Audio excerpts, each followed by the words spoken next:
Chào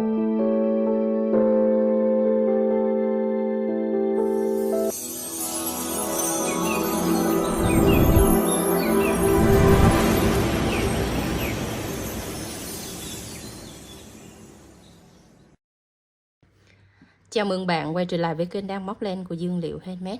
Video này mình sẽ hướng dẫn bạn móc một mẫu hoa cúc lót ly rất là xinh xắn. Và để hoàn thiện cái mẫu này thì các bạn sẽ cùng xem video với mình ha. Rồi thì chúng ta sẽ chuẩn bị những nguyên liệu như sau. Về len thì mình hướng dẫn cho các bạn là len miêu cua tông loại 50g. Các bạn chuẩn bị là màu lót ly, cái phần viền này nè, có thể là màu trắng hoặc màu xanh, và màu nhụy hoa màu vàng và màu xanh tươi để chúng ta làm cái phần viền của cái lá.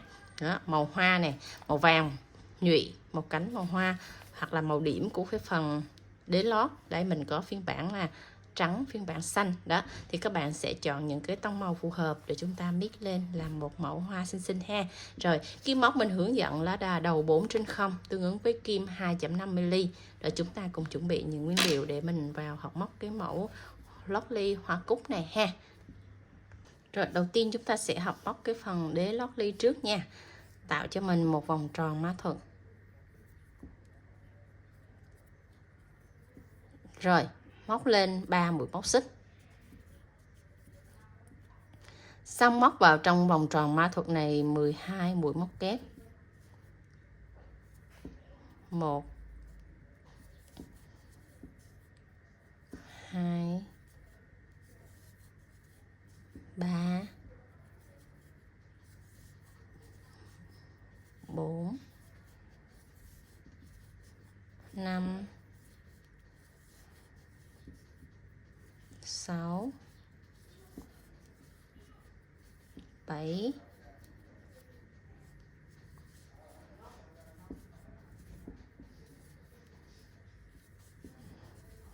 9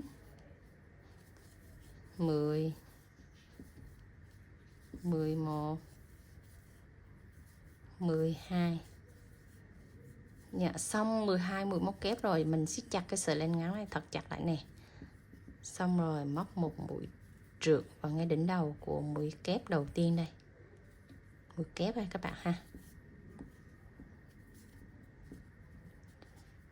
Rồi lên tới hàng thứ hai, móc lên 1 xích, 2 xích. Rồi ở chân đầu tiên này chúng ta sẽ móc một cụm là 2 mũi kép vào chung một chân móc, nẹp luôn cái sợi len thừa này đi vào trong chân móc luôn. Đây, tiếp một mũi kép nữa chung một chân móc luôn. Rồi xong các bạn sẽ móc một mũi móc xích tại vị trí này nha. Rồi tiếp tục chúng ta lại móc tiếp 2 mũi móc kép vào chung một chân móc nữa.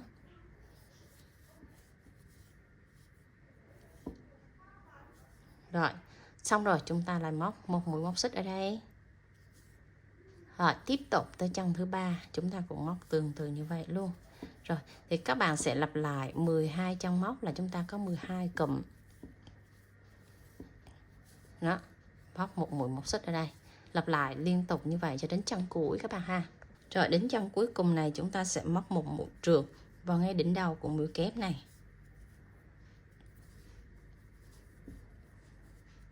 Đó, tất cả đều có một mũi xích ở giữa đây các bạn ha. Rồi tiếp tục lên hàng tiếp theo chúng ta lên 2 mũi móc xích. Rồi ở chân đầu tiên này chúng ta sẽ móc một mũi kép vào đây nha.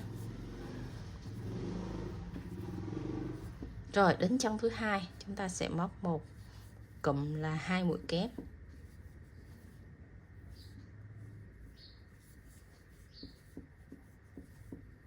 Rồi một kép đơn, một kép đôi, xong chúng ta móc một mũi móc xích ở đây. Rồi tiếp tục cái chỗ khoảng cách này là cũng là khoảng cách ở trên, cũng móc một mũi xích luôn các bạn. Rồi qua tới cụm tiếp theo ở đâu đỉnh mũi kép này các bạn móc một mũi kép đơn. Đến chân tiếp theo đây chúng ta lại móc một mũi kép đôi.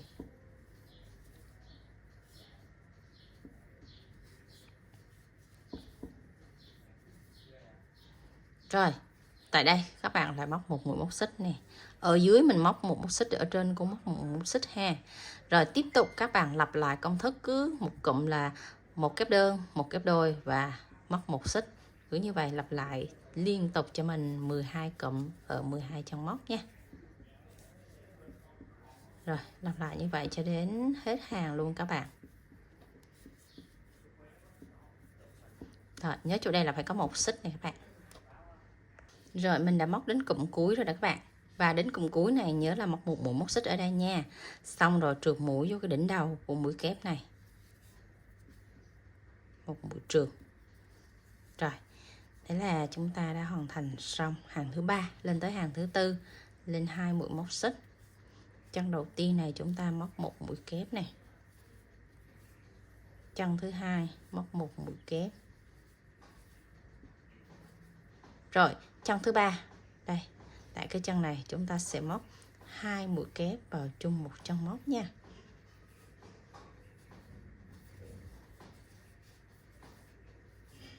Rồi, đây. 2 kép đơn, một kép đôi, xong chúng ta móc một mũi móc xích ở đây. Đó, cứ ở dưới một mũi móc xích thì ở trên cũng móc một mũi xích cho thẳng hàng. Tiếp tục qua cụm thứ 2, chúng ta lại móc một cụm kép thường nè. Một kép thường nè. Tiếp ở đây một kép đôi này.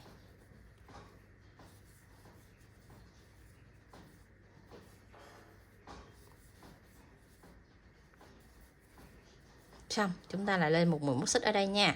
Rồi, các bạn lặp lại cho đến cụm cuối cùng. Rồi, mình cũng đến cụm cuối, chúng ta móc một mũi móc xích ở đây ha. Trượt mũi vào đỉnh đầu của mũi kép. Đây là mình đang học cái mẫu màu xanh theo phiên bản này, cho nên là cái hàng thứ 5 này mình sẽ nối màu xanh ở đây, nó tạo điểm nhấn cho hoa cúc trắng. Còn nếu các bạn móc hoa cúc tím hay hoa cúc xanh thì các bạn sẽ móc liền liên tiếp nhau như thế này luôn tới hàng thứ 5 luôn. Đó, tùy các bạn móc phiên bản hoa gì thì chúng ta sẽ mix cái đường viền theo kiểu đó nha. Mình đang hướng dẫn các bạn móc hoa trắng thì mình sẽ nối lên ở hàng thứ 5 này, tạo điểm nhấn cho cái lót ly của mình nó sinh động nè. Rồi, nối lên ha, móc lên 2 mũi móc xích.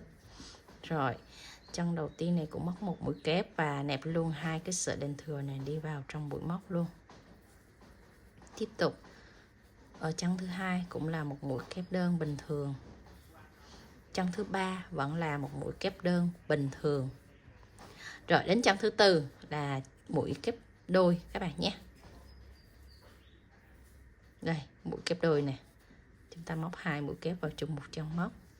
Rồi đến vị trí này thì mình sẽ cắt 2 sợi len này đi. Rồi sau đó chúng ta sẽ móc tại đây một mũi móc xích này. Cho nó thẳng hàng ở dưới các bạn ha. Đó, tất cả mũi móc xích thẳng hàng với nhau. Xong cụm đầu tiên qua cụm thứ 2 các bạn cũng móc tương tự như vậy. 3 mũi kép đơn liên tục ở 3 chân móc nha.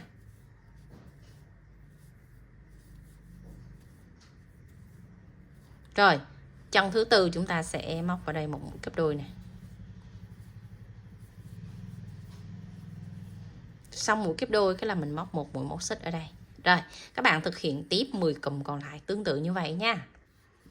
Mình đã móc đến chân cuối cùng. Các bạn cũng trượt mũi vào nha. Xong, bắt đầu chúng ta ra phần viền nè. Đó, nếu các bạn móc chặt tay thì nó sẽ bị mò, nhưng mà lúc ra phần viền thì nó thẳng ra. Rồi, tại đây móc lên một mũi móc xích nha. Rồi, móc một mũi đơn nó vào đây cho mình một chân móc trước. Rồi, xong các bạn lên 1 2 3 4 mũi móc xích nha. Sau đó chúng ta sẽ cách nè. Cái chân mà lên xích không tính, cách một chân, hai chân này cách 1 2, móc vào chân thứ 3 để cho mình một mũi đơn. Rồi tiếp tục các bạn lên 1 2 3 4. Chân này không tính nha. Cách này một chân này, hai chân. Cái chỗ mà mình móc mũi móc xích này tính 2 chân. Rồi, chân thứ 3 ở đây. Và lặp lại tiếp tục như vậy ha các bạn. Cứ lên 2 xích, cách 2 chân, 1 2, móc vào chân thứ 3. Rồi, lặp lại như vậy cho đến hết hàng cho mình. Rồi, nếu các bạn mà chia đúng á thì có 24 cái cánh hoa nó xòe ra như thế này ha. Rồi, ở chân cuối cùng này thì các bạn sẽ móc kết nó vào ngay cái mũi đơn mà lúc nãy chúng ta vừa móc đầu tiên đây các bạn nè. Đây. Kết hàng lại. Rồi, sẽ có tổng là 24 cánh hoa ra ha. Rồi, tiếp tục chúng ta lên hàng tiếp theo, móc vào đây một mũi đơn. Đó, móc vào các cái cánh hoa mình vừa khởi tạo lúc nãy đó các bạn. Một mũi đơn xong ha. Rồi chúng ta bắt đầu lên 1 xích, 2 xích, 3 xích, 4 xích. Rồi, cách nè, cách chân thứ nhất nè, đâm kim vào chân thứ hai đây, đâm kim vào chân thứ hai đây, chúng ta móc vào đây một mũi trượt nha. Trượt. Xong rồi chúng ta sẽ móc 1 xích, 2 xích, 3 xích. Móc vào tại cái cánh hoa này cho mình là một mũi đơn. Đây. Đó, là mình tạo ra được một cái đài hoa. Đây, cứ mỗi cánh hoa này chúng ta sẽ tạo ra một cái đài hoa. Tiếp tục qua tới cái cánh thứ hai, chúng ta cũng móc vào đây ha. Một mũi đơn trước nè. Xong rồi các bạn lên 1, 2, 3, 4 mũi móc xích. Rồi, cách chân thứ nhất nè, qua chân thứ hai đây chúng ta móc vào đây một mũi trượt. Xong rồi móc lên 1 xích, 2 xích, 3 xích. Móc vào tại cái cánh hoa này cho mình một mũi đơn. Rồi các bạn thấy dễ ha. Đó, mỗi cánh hoa các bạn tạo cho mình một đài hoa. Rồi lặp lại tương tự như vậy 24 cánh cho đến chân cuối cùng này nhé. Rồi mình đã móc đến cánh cuối cùng là cánh thứ 24 này các bạn. Chúng ta sẽ trượt mũi vào ngay cái chân đây ha. Đây. Đây. Trượt qua. Rồi mình sẽ cắt len và giấu len tại đây. Các bạn có hai cách giấu len, một là dùng kim khâu len, hai là dùng kim móc luôn ha. Cái chân mà chúng ta vừa móc mũi trượt đó, các bạn kéo len xuống đúng cái vị trí đó luôn. Rồi, xong rồi mình sẽ dùng cái kim móc này, chúng ta sẽ đẩy cái sợi len mình vừa kéo xuống đó, giấu nó đi vào trong cái mũi móc này. Đó, các bạn đi xuống đây ha. Đi xuống đây cho mình chừng 3-4 trong móc rồi mà đi ngang qua. Tại vì cái len màu xanh này nó trùng với len xanh hàng thứ 5 này. Chúng ta sẽ giấu len tại vị trí này luôn. Đó, là gọn ha. Rồi các bạn móc xong thì chúng ta sẽ miết cái tay nó ra thì nó sẽ phẳng như thế này. Rồi mình đặt cái lót ly vô cái ở giữa là tự nhiên cái miếng lót của mình nó sẽ phẳng, nó đều răm rắp ra như vậy các bạn. Đó. Rồi bắt đầu chúng ta sẽ học móc tới cái phần bông hoa nha. Tạo cho mình một vòng tròn mã thuật nè. Rồi móc lên một mũi móc xích. Móc vào trong vòng tròn mã thuật này cho mình là 5 mũi đơn nha. 2 3 4 5. Xong rồi kéo siết chặt lại. Móc một mũi trượt vào ngay đỉnh đầu của mũi đơn đầu tiên đây. Rồi lên hàng tiếp theo móc lên một mũi móc xích. Rồi ở chân đầu tiên này chúng ta móc một mũi đơn, nẹp sợi len thừa vào và móc tiếp một mũi đơn đúng tại trong móc đó luôn. Đó. Thì hàng thứ hai chúng ta sẽ có tổng là mỗi trong móc là chúng ta móc 2 mũi đơn nha. Rồi các bạn móc tiếp theo mỗi trong móc là 2 mũi đơn, cứ như vậy móc cho đến hết hàng cho mình thì chúng ta sẽ có tổng là 10 mũi đơn ha. Đây.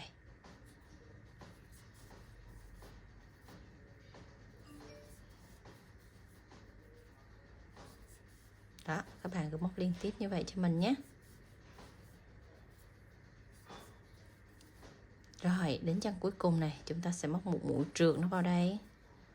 Rồi, xong.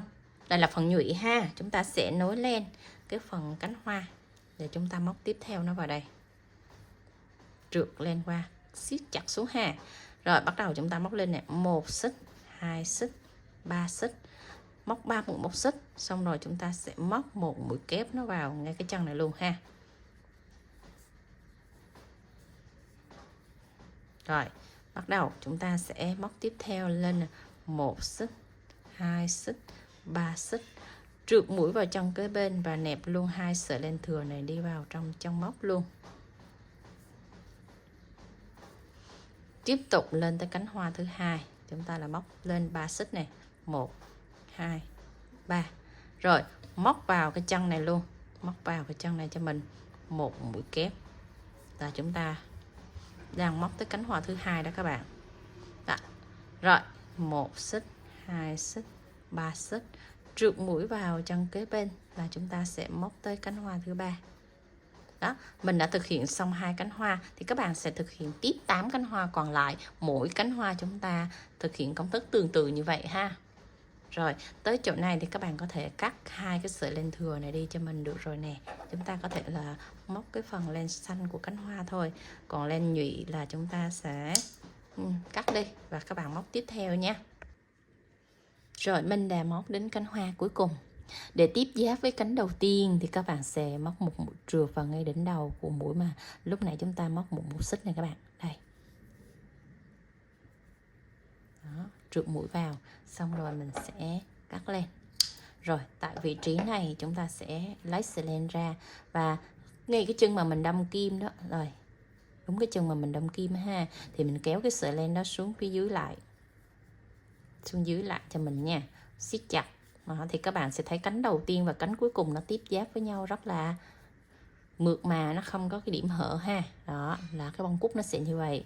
Xong rồi mình sẽ giấu len nè, dùng kim khâu len hoặc kim móc chúng ta sẽ giấu theo đường ngang của cái cánh hoa. Đây, các bạn sẽ đi nó vào từng cái mũi kép nè. Đó, mình sẽ giấu chặt nó vào đây thì khi mình dán hoặc là mình sử dụng nó không có bị tụ nha. Đó, giấu thật chặt ở đây rồi mình sẽ cắt len đi là xong ha. Rồi, thì đây là phiên bản hoa cúc màu xanh thì các bạn có thể mix nhiều màu. Và trên cái lót ly này thì các bạn sẽ canh để mình dán nè. Ở đây có 24 cánh ria ra thì chúng ta sẽ cho một miếng keo nó vào trong cái lòng của màu xanh này. Chúng ta sẽ cái lòng cũng nhụy màu vàng. Rồi, chúng ta sẽ ấn nó vào ngay khi giữa của cái hai cái đài này, chúng ta sẽ ấn nó vào đây. Đó. Đó, các bạn sẽ dán vừa chừng đó thì cái bông hoa nó sẽ ria ra có cái đài và cứ cắt một cánh này, các bạn cắt một cánh các bạn dán tiếp ở đây thì trên cái vòng tròn của cái miếng thảm này các bạn sẽ canh ra 8 bông hoa ha. Rồi thì đây là mình đã canh cho các bạn. Cứ một bông hoa xong chúng ta cắt ra này. Đó, vị chi là chúng ta sẽ cắt ra một cánh đó. Một bông hoa thì mình sẽ dán nó nằm ở hai cái đài rồi nè các bạn. Đó, một bông hoa mình sẽ dán nó ở giữa, nó nằm hai cái đài thì cắt ra một cánh chúng ta sẽ dán hai cái đài, cắt một cánh dán vô hai cái đài. Đó, nó sẽ xoay tròn vậy như vậy nha. Rồi nếu các bạn mà mix 3 màu á, thì các bạn sẽ móc là trên một tấm này thì các bạn sẽ mix 3 màu cho mình ra 2, 4, 6, 7, 8. Đó. Đó thì các bạn sẽ chia nè 3 3 3 3 3 3. Đây, đấy. Các bạn đính nó vào ở vị trí này nữa là xong cho một bông hoa. Đó, thì các bạn sẽ chia là 3 3 2 3 3 2. Đó, nó thành ra thành 8 bông hoa.